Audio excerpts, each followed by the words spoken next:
You're listening to the Flow Theory Podcast. One guy I definitely want to talk about, Donnie, that you mentioned earlier. I actually got to watch him. I was on the when I was working on the Ohio football film staff. Joe Burrow's dad, Jimmy Burrow, got one of the film staff guys to film Joe Burrow's middle school game for Athens Middle School. And I could tell then he was going to be really good, but he had great form then and great technique. I mean, you could see it right away that he was going to be really good, but damn, for him to have that kind of a turnaround last year, I don't think anyone saw it coming. I mean, he talks about how, I told you guys, you know what I mean? But damn, like that was literally the biggest turnaround of any football prospect for the NFL draft we have seen ever, Donnie. Wade, do you know where he was at on the preseason, or where he was at on the draft board as far as quarterback? I think they were saying either fifth or sixth round, something like that. Oh wow, yeah, seeing that, yeah, that's crazy. And I gotta say it, man. I wasn't a big Joe Burrow fan at first. When he was in high school, especially, I seen his highlight films. And I was just like, and growing up in that area, knew the competition. So it was like, okay.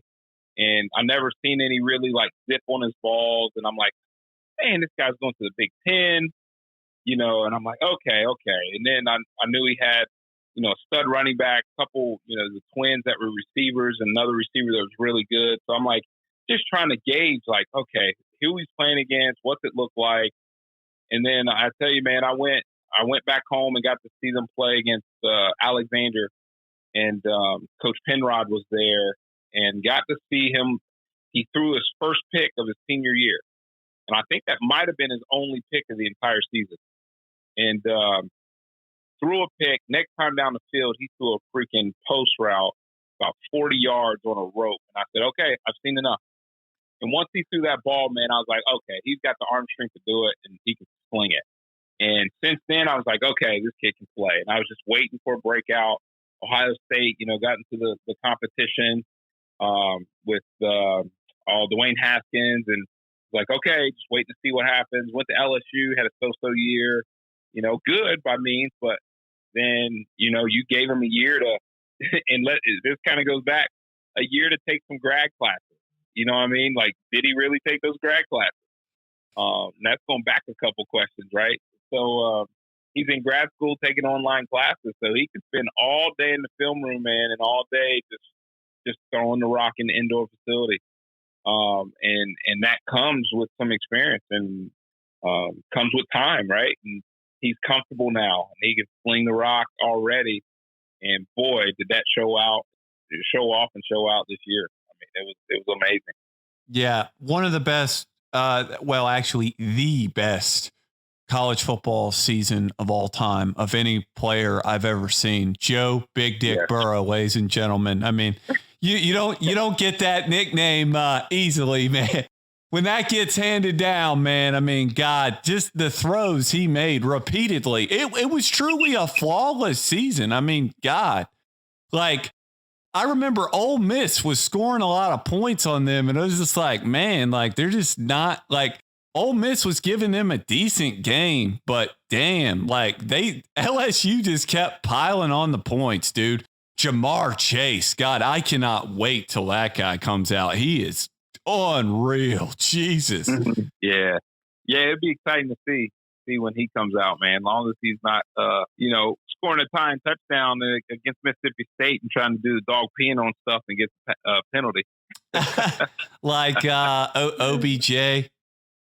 Nah, my bad. I'm thinking of Ole Miss, man. I'm thinking of dude from Ole Miss. guy from Ole Miss did that. That's funny. Yeah.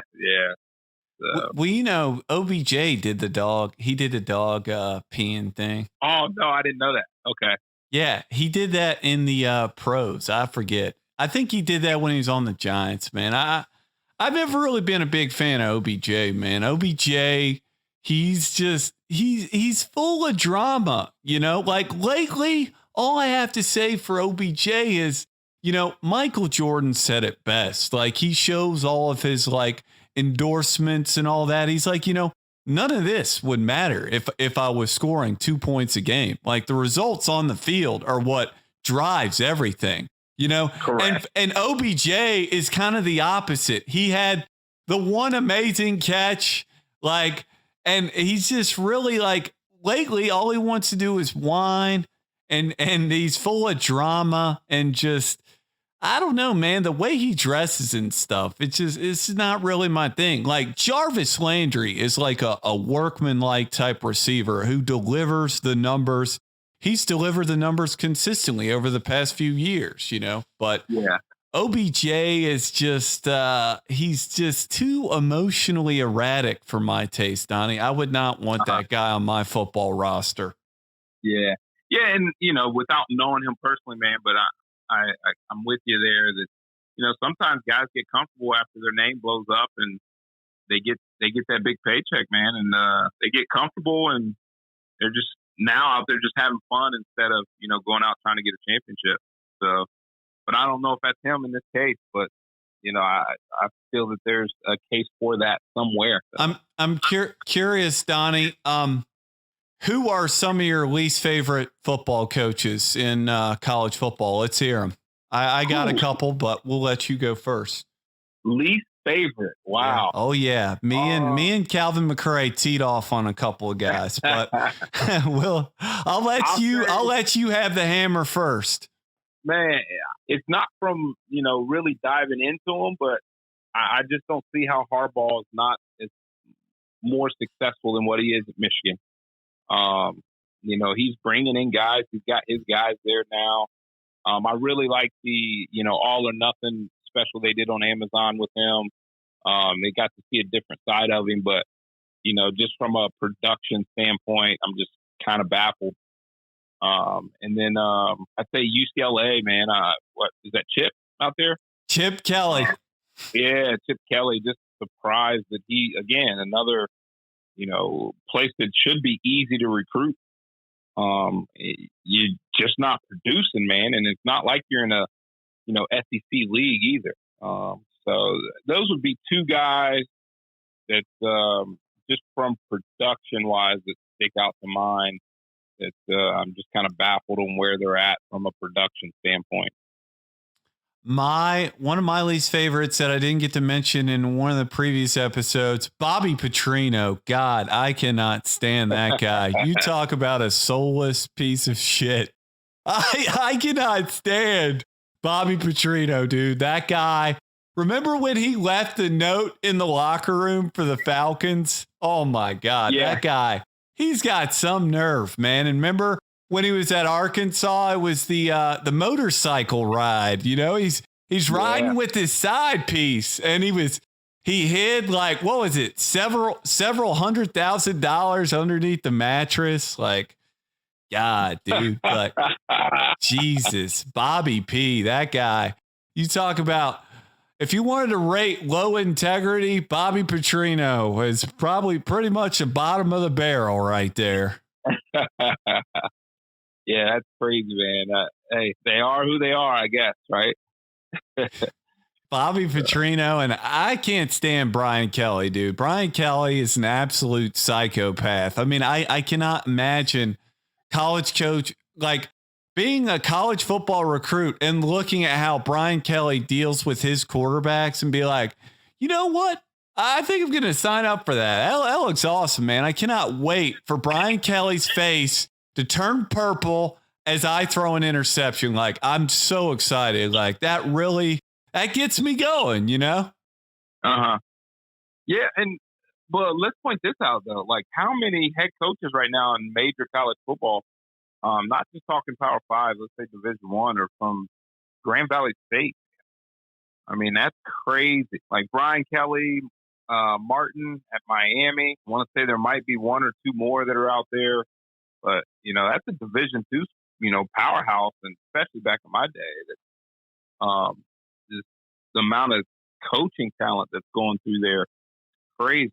Yeah, Brian Kelly, he's definitely a talented coach, but I really can't stand the way that guy handles with things. I mean, you remember when he shoved the strength coach about 5 yards off the field? Like, God, what a psychopath, dude. And not only that, he wouldn't even apologize it in post game. It's like, what the hell is wrong with you, dude? Like, God. Yeah.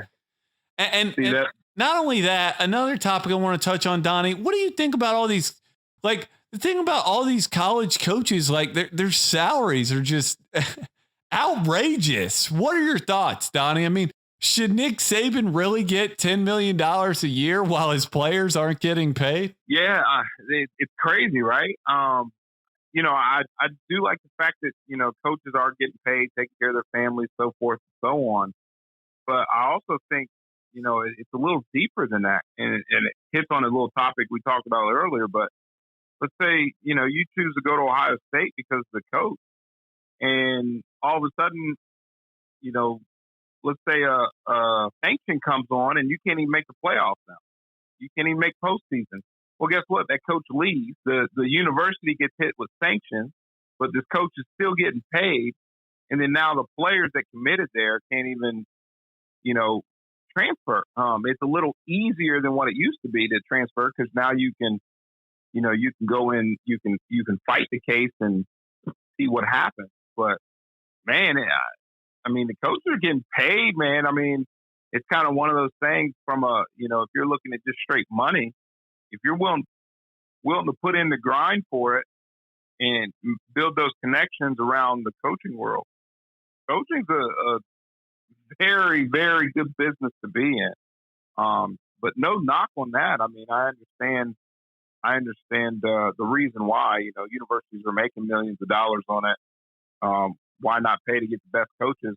But I think that expectation on coaches too, on depending on 18 to 21-year-olds to go win them a national championship you got to win national championship in 3 years is crazy. So they're dealing with a lot of scrutiny as far as that and having to hold down a university, having to hold down, you know, students during their free time of posting stupid shit on social media. So you deal with a lot of stuff. And just me coaching in my small university I coached at, you know, Urbana University, which shut down actually during COVID. They shut the doors, man. So, you know, with one of those things, I get it, but man, that grind there, boy, is a whole different grind level, but it's well worth it once you hit that level and it's something you love to do. But I will tell you, it's very risky too, because you're putting your life and your family's, you know, life into the hands of young kids, so to say, that you just hope they do right, and you got to do right by them also. So much respect though on the how they get paid.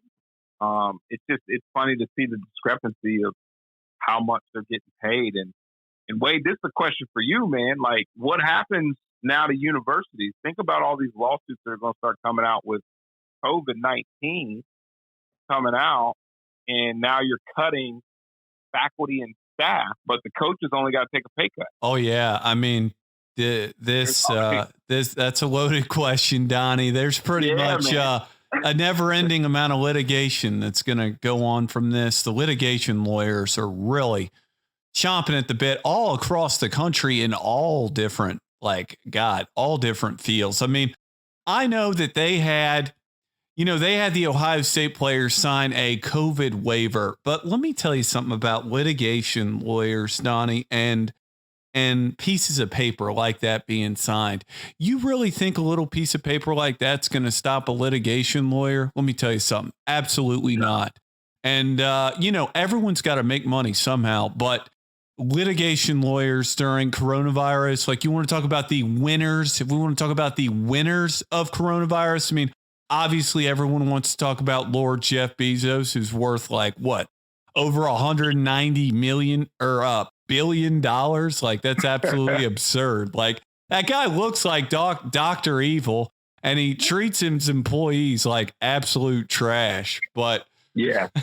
Anyways, with what was I talking about with besides Bezos? Oh, the winners of coronavirus.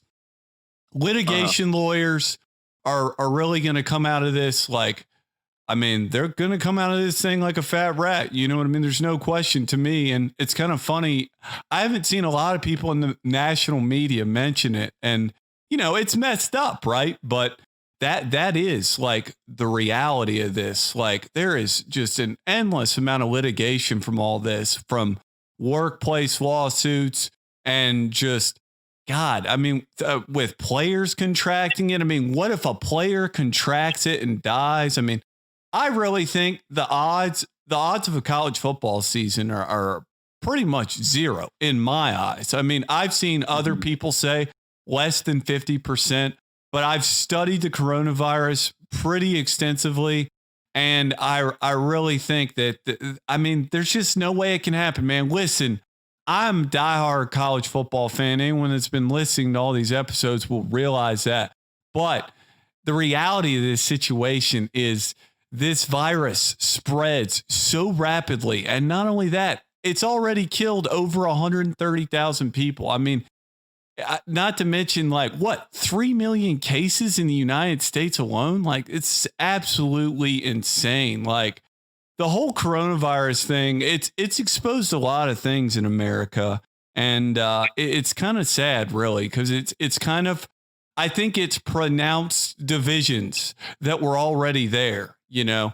And, you know, America used to be the top of the mountain, you know, like the king of the hill. You know, I don't think that any longer, man. Like with COVID, I think Stanford, breaking news tonight was Stanford cut 11 of their sports. I know UConn cut some of theirs, and there's been other programs across the country that have already started cutting programs. This is before football season has even started. So to me, the whole ludicrous, the most ludicrous thing of all of this is the fact that our Congress has not already gotten a massive, absolutely massive bailout package for all of these athletic departments, Donnie. I mean, we are talking about billions upon billions of dollars. And the fact that Congress has not already gotten a big bailout package ready or discussed that is, to me, just incredibly concerning. And just all leaders across the board, like, I don't care if you're a Republican, Democrat, I don't give a shit. Our politicians have failed us to the highest degree during all of this. Like, I don't care who you voted for. I don't give a shit. They're all awful. Like, God, it's our politicians are so out of touch with reality. It makes me sick. It really does. Yeah, man. It's crazy, and I think it's gonna get crazier from here on out. And we just don't know what's gonna happen with everything, and so we'll see how it plays out. You know, I always say take it day by day and don't control the controllables. Yeah, that's a real smart thing, Donnie. I mean, you got to just focus on the inputs of what you can do every day. And I mean, during all this, I mean, it's just it's a crazy time to be alive, man, for a lot of reasons. I mean, the news is just it's chaos all over the place with all the rising coronavirus cases all over the place. It seems like so many people are just fighting over just all kinds of things. I mean, this is it's a wild time to be alive, man. I mean, it's really nuts, which leads me to my next topic, Donnie. You know, we've talked for a long time about how America was headed towards being a very soft society. I want to hear your thoughts on that first. Yeah, I think I think we're in it. To be honest, I think we're in it. When you look at you can just go to your baseball games that are going on right now, all your different sports, and you know, coaches at a youth league level are scared to yell it and get in another kid's ass because the parents will take it so literal. And the Post always used to post back in the day, and one of the baseball coaches that back in Gallia, Coach Corbin, always shared it with them. And I said, and the quote's like, if you're an uncoachable kid, you'll be uncoachable actually in the real world. And those are the ones always complaining about the job they didn't get. And instead of working hard to earn what you get and being coachable. And so, the kids nowadays, it's so hard. I do basketball lessons at the local YMCA here, and it's very challenging. You get kids that aren't even there to be there. Their parents pay for them to be in a lesson, and sometimes the kids don't even want to listen, pay attention. You just want them to, hey, go run. But I'm so scared as the instructor that let this kid go run, and then their parent comes in, and now they're trying to sue the YMCA because I made their kid run because they wouldn't listen.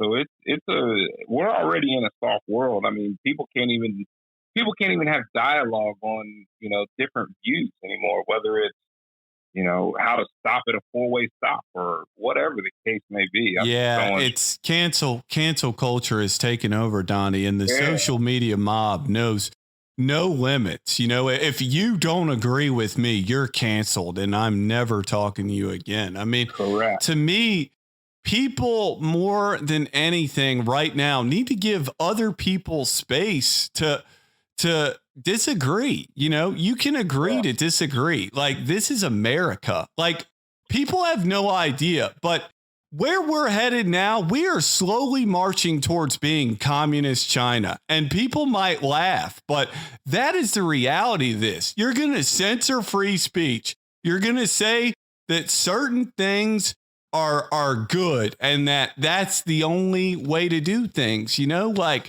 it's just annoying, man. Like, freedom of speech was one of the great parts about this country, and it's ruined. It's ruined forever. The way people are censoring speech. There's so many people that are scared to voice their opinions. Like Drew Brees talking about standing during the national anthem, like, my God, like half the NFL jumped down his throat. Of course, LeBron, this is one of the issues I have with LeBron is just, LeBron, you're going to jump all over Drew Brees for the national anthem. Yet when it comes to issues in China and Hong Kong, you're dead silent. You know what I mean? Hey, LeBron, your equality shoes that are made by Nike, you want to know who makes those? Yeah, kids in China that are making like 3 cents an hour. Like, it's modern day slavery. Like, those kids that are making the shoes for Nike. And LeBron, it's just, he's a huge hypocrite, dude. LeBron, massive hypocrite, because for the NBA to talk about all these social justice issues and then to be silent about Hong Kong and China, to me, it's incredibly hypocritical of the NBA. And just, it's a big reason why I don't like LeBron, right? LeBron, tell you another issue I have with LeBron. It's awesome that he built that school for all those kids, all right? But, God, I cannot believe that guy had a mural painted of himself beside Martin Luther King Jr., Donnie. Like, this is my thing with Martin Luther King Jr., dude. Martin Luther King Jr. is one of the greatest figures in American history. Like, it's not for you to decide that you're on Martin Luther King Jr.'s level. You know what I mean? If somebody else wanted to paint that, let them paint it, right? But LeBron got someone to do that. You know what I mean? Like, to me, it just, I don't know, man. Like, that really rubs me the wrong way. And I'm surprised that more people did not call LeBron out on that, because, like, to put yourself on the same footing as Martin Luther King Jr., Donnie, that guy's I Have a Dream speech. It's one of the most beautiful speeches in American history, regardless of race. And LeBron tries to put himself on that level. Let me tell you something, Donnie. LeBron will never have a speech like Martin Luther King's I Have a Dream speech. Ever.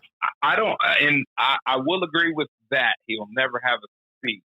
But I will say he is changing the landscape for future athletes to affect their communities directly. And for that, I will say, in these different times of where we're at, that's going to be a pivotal piece maybe 50 years from now in our history, for communities actually having a LeBron James in their communities, like an Akron, to give back an entire school. There's been plenty of athletes, Michael Jordan. has the funds to fund a school and has never done it. So when I look at this as like a pivotal moment in an athlete's point of view in history, coming from poverty, of turning that tide for, the black and brown communities in very diverse areas and in poverty areas, and changing that dynamic.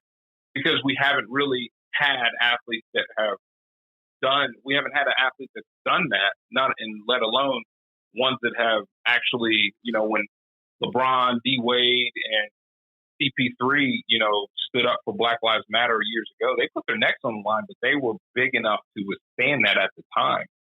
And so, it's one of those things that I think I think we'll look back on this years from now and see how pivotal this piece was. Because think about it, Martin Luther King Jr., when he gave that speech, he was still hated. Like, he wasn't liked by, half of America. So, it's one of those things, that's where history comes into play, is you appreciate things as time gets older and as time grows, you appreciate some of those things. And, but again, that's the world we're in, man, is people are going to do things. We got to see it and we got to evaluate it. And, I just, for me personally, I just like to see everybody's perspective.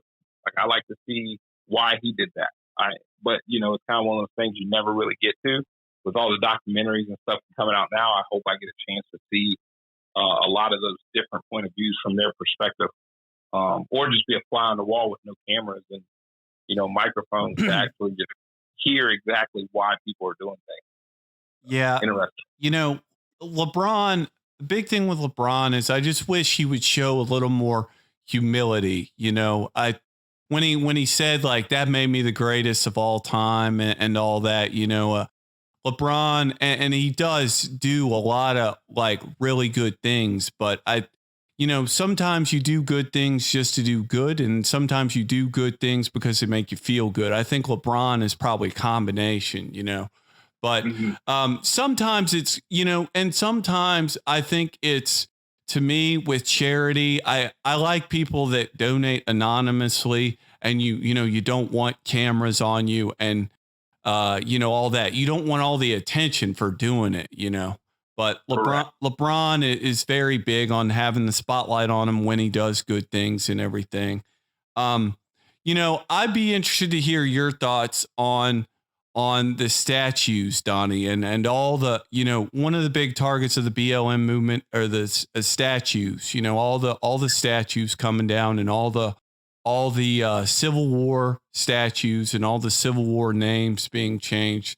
One thing that I honestly propose, and to me, I'm amazed that no one has proposed this, and this is, instead of tearing down all the statues, for all the money that you're going to use tearing down the statues, why not build more black monuments? Like Medgar Evers. See, I don't know if you know who Medgar Evers is, but Ghost of Mississippi, that movie, Medgar Evers was essentially the Martin Luther King Jr. before Martin Luther King Jr. And to me, there needs to be, more monuments of guys like Medgar Evers. I personally would totally support there being more black monuments. And I'm amazed that instead of tearing down all these monuments and spending all this money to move all these monuments and destroy them, why not build more black monuments? What are your thoughts on that, Donnie? Yeah, well, I'm kind of torn between it all. Not really torn, actually. It's just kind of one of those things where we've lived, and for me, I've lived 34 years seeing them, knowing the meaning behind it, just because of the way I was raised, just knowing exactly, my parents, my dad's 88 right now, my mom's 74. And so they remember, like my dad, so my grandpa, I never got to meet him, was born in the 1800s. So think about that. Like my grandpa was born in the 1800s. And so thinking of it that way, like I'm hearing firsthand stories of things that were going on in the 1800s. I'm hearing firsthand stories of how my mom was treated, my dad was treated, growing up. And so knowing what the monument, kind of the history behind them, And it's kind of one of those things. That's why we have history books. And so when you wrap it all into one, you think about the monuments, yes, one. But then you look at the history book. And I went to a predominantly white school. And when you look at that, when we went through history lessons in school, only time we talked about anything, Black related was in February. And so we never really got to experience Black history. And so even at that, it was very small and subtle. And my kids now here in Finley, they get in February, they hear about Martin Luther King and Rosa Parks, but that's it. And so whenever you think about that, yeah, I think there should be some more Black monuments up in places. But at the same time, is there really a place in this world of hatred? And I hate to say it, but we're living in the United States of hatred right now, and sensitivity. And it all comes back to one. Sensitivity, like we talked about, the world's getting soft. But at the same time, the world's getting woke on this hatred. And, it's one of those things I personally feel, some of that stuff should be down. But I'm also one, too, that it is a part of our history. I don't think it needs to be open for the entire world to see, but like in an open forum and us praise it. But it's one of those, hey, it could go in a museum somewhere to explain the full story. And that's just my, kind of adult found piece of history. Like you tear it down or not, the history's still there. The story behind it is still there. And so whether, the statues were built, reserve them, dig them up, move them to a history museum where now they can be learned about. Now we can actually do educational pieces on it instead of, build more hatred on whether it's up or down. And that's just my overall perspective on it. Yeah. Donnie, I was for the statues staying for the longest time, but quite frankly, I'm tired of just hearing people argue about it. It's kind of like Colin Kaepernick and, kneeling, I'm tired of hearing about it. It's nonstop in the media, it's just literally like, I'm sorry, like, regardless of who you are, Black, white, Chinese, Mexican, like, you're probably sick and tired of hearing about the kneeling debate. It's just nonstop. We never hear the end of it. One thing we can all agree on is we want to watch football, like that's the reality of it, and I tell you one thing that I actually thought of recently that I thought, if you're going to take down the statues, one thing that I saw in China, and it's kind of funny, I mentioned this because I said, slowly we're becoming communist China because the way speech is getting censored nowadays. But, let's say you take down the statues and instead of a statue, how about you put in its place a elaborate water dancing fountain, where everyone can come and watch, like these fountains in China, they start dancing like to music and everything. To me, I think it would be an incredible use of public space. And quite frankly, I'm kind of surprised that no one's thought of that because you know what? Who's going to argue over like, oh, gee, like that fountain sucks. You know what I mean? Yeah. It is. I think somebody's got to wrap their head around it and somebody's got to fund it. Right. So, but there's just there's so much hatred out there that it's hard for people to truly see something that can unify us. That everybody's focused on my view is this and that's how it should be instead of just saying, hey, we're all humans living in this country together. Why can't we, we got to live together. Why do we got to hate each other? But I think that's just America in itself right now. And people in itself people would rather focus so much more on the hatred than the positive things in life. Why do I want to walk around here all day worried about what everybody else is doing instead of just worry about me and mine and control the controllables? Yeah. And be happy doing it. Yeah. I agree, Donnie. You got to just let people think what they want and focus your energy on your inputs of doing a good job at your work. And just, Tony Bennett has always said this at Virginia, all the praise and the adulation, you know, in the world, it's all noise. You have to focus on the inputs to make you a better basketball player. All the other stuff is just noise. Put your blinders on and go to work. Correct. But hey, Wade, I got to get off here in probably about a couple minutes, if that's all right. Oh yeah, that sounds good, Donnie. Let me one last question I wanted to ask you. Your favorite football player of all time. Man, that's a tough one. Can I two-piece it? Sure. Do what you got to do, man. So I got to go with Mike Vick. Mike Vick, by far, favorite player on the football field. Just playing quarterback, being a lefty, slinging the rock around, making plays on his feet. Back in the VTech days. I know it's going to burn you a little bit, but yeah, Mike Vick definitely from the quarterback perspective, but then just from an overall athlete, man. Reggie Bush, you know, and that's one of the reasons seeing him a little bit ahead of my time, you know, wearing that number 5, man, it just the plays he made on his feet, the cuts. I mean, he changed the college game back in the day. I mean, even to the way it's played now, you know, you see the way people cut and just maneuver like he does, man. Reggie Bush, by far, it would be right there with me. So that's always why you wore number 5? No, so the way I got to number 5 is kind of funny. I never wore number 5 prior to that. And my sophomore year, you know I'm starting varsity. I'm starting at free safety as a sophomore. And it's time to pick numbers. Well, at our high school, we really didn't have any low numbers. We had like 1, I think 2, and then maybe 9. But we didn't have many like single-digit numbers. And I remember in years before that, they didn't have hardly any single-digit numbers. And I rarely ever remember anyone wearing 5. And I think, to be honest, nobody else wore number 5 prior to me. Unless I'm missing a year, you know, my elementary days. But I think I might have been one of the very first to wear number 5. And so I was going for a single digit my sophomore year, and they came to me with a number. I said, "What's left?" And they said 5. And that's when I snagged up 5. And when I put on 5, my boy Jim will always say, he's like, "Boy, don't nobody ever wear number 5 like you wore it."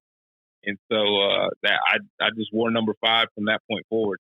And same in basketball. I never got to wear 5 in basketball though, because we never had the number 5. So my number in basketball was 20 from my freshman year, and that was just kind of, you know, how I fell into it. It was 20, but Gary Payton, you remember, was real big. I wanted 22 because the neighborhood boys that were older, Greg and Joey James, used to always call me Calbert Chaney. And, Calbert Chaney from Indiana. Yeah, Calbert Chaney. But then I also, you know, one of my favorite hoopers at the time coming up in elementary school and junior high was Michael Redd, you know, lefty that could just play. And he so that's really where shoot it. Yeah, and I wanted 22, but I couldn't get 22. So I ended up getting 20, and it became a number that just stuck with me. So. All right, Donnie, that's all you got time for, my man. Really appreciate you taking the time to come on the podcast, man, and discuss college football and all your playing days, man. Really, really enjoyed it. Wade, appreciate it, man. Keep doing your thing, man. Good to connect with you again, and we'll be in touch. All right, thanks a lot, Donnie. Take care. Yes, sir. You too.